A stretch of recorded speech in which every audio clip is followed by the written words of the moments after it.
So all periodicals are known through the title that they have. They contain a mix of articles.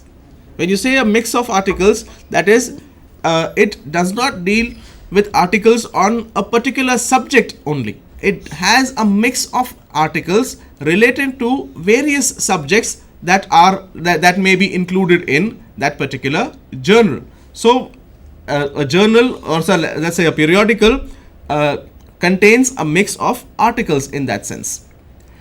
Periodicals have more than one contributors, which again becomes very important, because in periodicals you do not have one particular author or one person writing the periodical.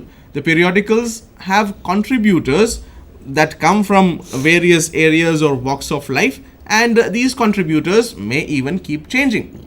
These periodicals are issued at regular stated intervals. As I said, they could be monthly, they could be bi-monthly, they could be quarterly, they could be half-yearly, annual, or in that sense. Again, there is no predetermined conclusion, which again becomes very important. That is, though periodicals follow each other in a series, in a serial formation, but then there is no predetermined, let's say, conclusion that the periodical will come to an end after this publication. That is, a periodical may go on for 10 years, 20 years, or a periodical may be discontinued even after 6 months or 1 year. And there are various periodicals that you find in which the periodicals have a very long life, that they have continued for last 200 years. But then there are also periodicals that might have started and ended within a year or two. So these two things happen. Periodicals include journals, magazines, but not proceedings or newspapers. Again becomes very important, because two main types of periodicals are journals and magazines. But then periodicals do not technically include newspapers, though newspapers are published daily, but then they technically are not included in periodicals. Again, proceedings again are not included in periodicals. Proceedings of seminars, proceedings of meetings, and other proceedings. Journals produced by scientific, artistic, academic, or special interest publishers are often subscription only, much more expensive, narrowly limited in circulation, and have little or no advertising. So if you look at the journals are more academically intended. And so journals may be scientific, artistic, academic, or special interest publishers are often subscription only. So journals are generally sent by subscription. If you subscribe to a journal, you may get that journal, and if you do not subscribe to it, you may not get that journal. On the other hand, you can go and buy a magazine from a newspaper stall, or you can go and buy a magazine from various other stationery shops. But then journals cannot be bought off the store or off the counter in that sense. You need to subscribe to those journals.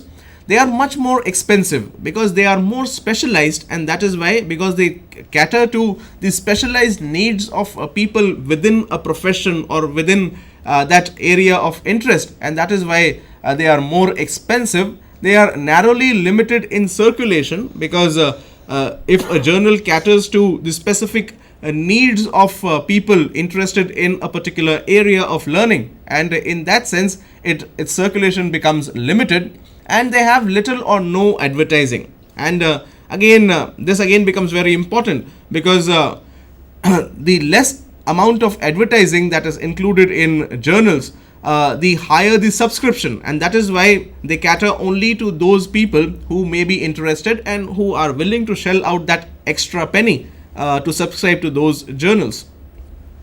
Magazines are the most typical type of periodical and therefore have their own entry and category. And these days we find numerous magazines, and there are, let's say as many number of magazines as you can find on stalls and on other places. And that is why magazines are typically very different from journals, and these are the periodicals that have their own entry and category. Journals and magazines. Now let's see something about journal. It is a detailed report or original research or experiment. And magazine is a secondary report or discussion, may include personal narrative, opinion, anecdotes. Again, this is the, let's say, difference as far as the content portion in a journal and a magazine is concerned, and both differ on that content level in these categories, as Dr. Khindri said. Author, we can see authors credential are given in usually a scholar with subject expertise, and in magazine author may or may not be named, often a professional writer. And this again becomes very important because in a journal, you have the author's credentials, the experience of the author, or the academic qualification of the author, which becomes very important because in a journal, an author is discussing a very specialized field of learning, and that is why those credentials and those experiences become very important, and they are also given. And in that sense, the author's credentials contribute to the acknowledgement of author's contribution in a journal. Again, they are usually scholar with subject expertise. So the authors who write or who contribute to these journals are generally scholars who are experts or have an expertise in the subject concerned.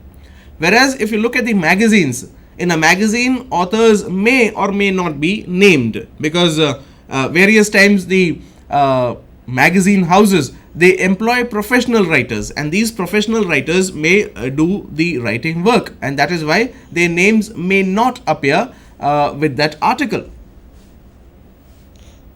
Target journal scholars, researchers, and students, and in magazine general public, the interested and non-specialists.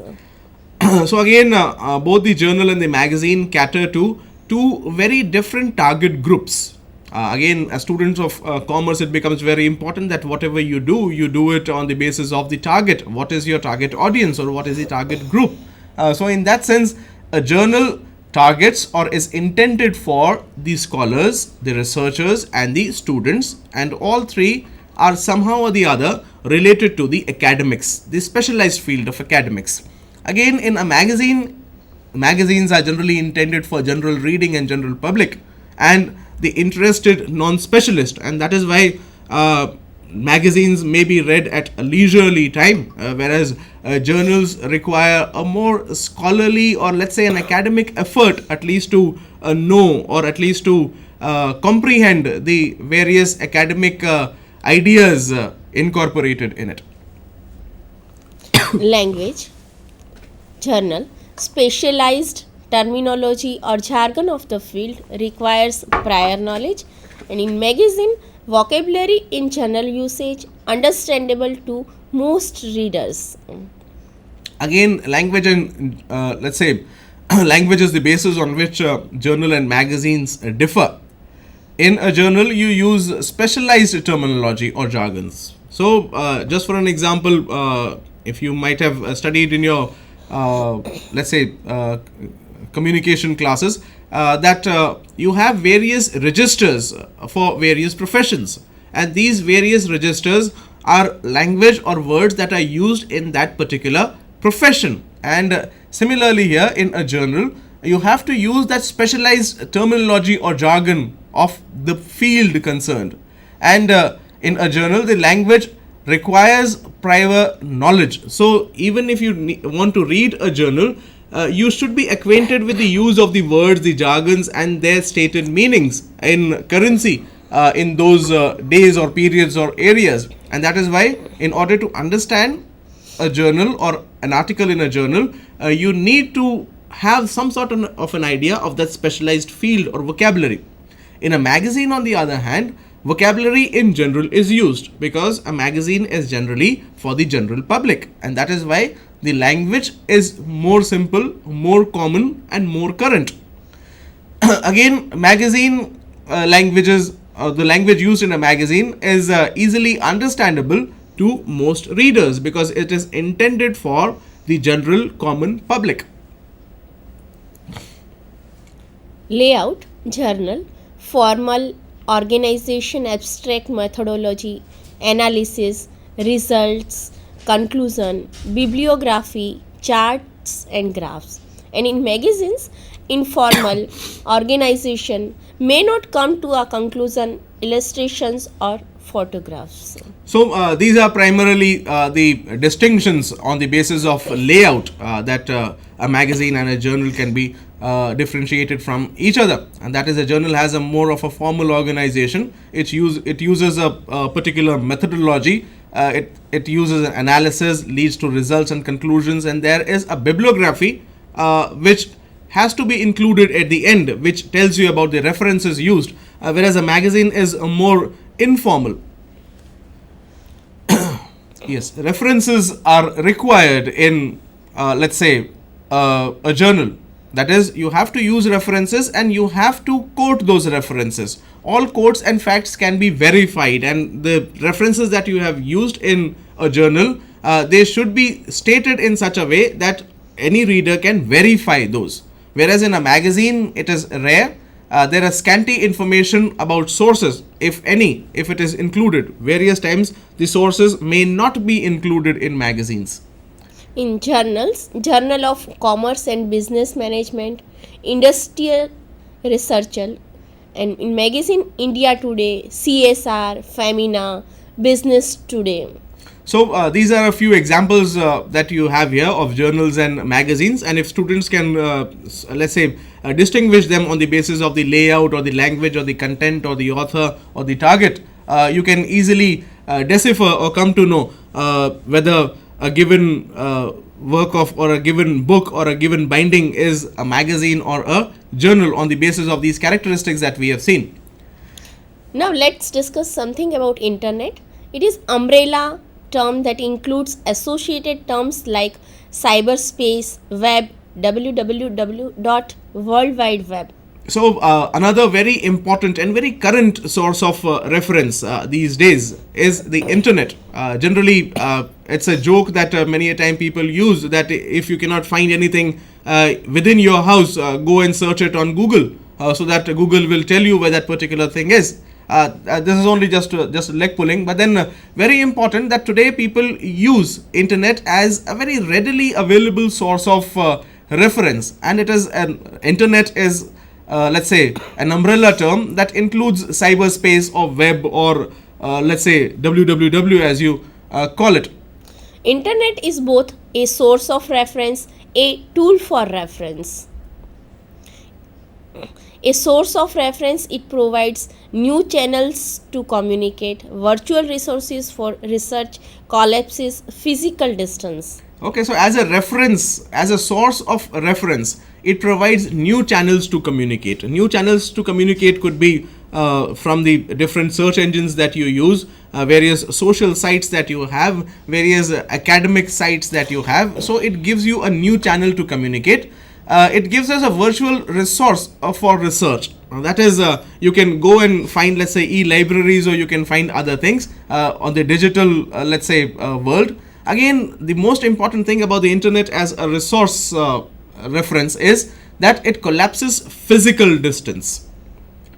As a tool for research, it comprises atlas, almanac, encyclopedia, dictionary, thesaurus, periodicals, and a complex network of resources that can be evolved to suit specific purposes. And this again becomes very important because the other tools that we had already seen, the atlas, the almanac, the encyclopedia, the dictionary, the thesaurus, the periodicals, all these may be, let's say, both digitally and otherwise. So that is it. Thank you. Thank you.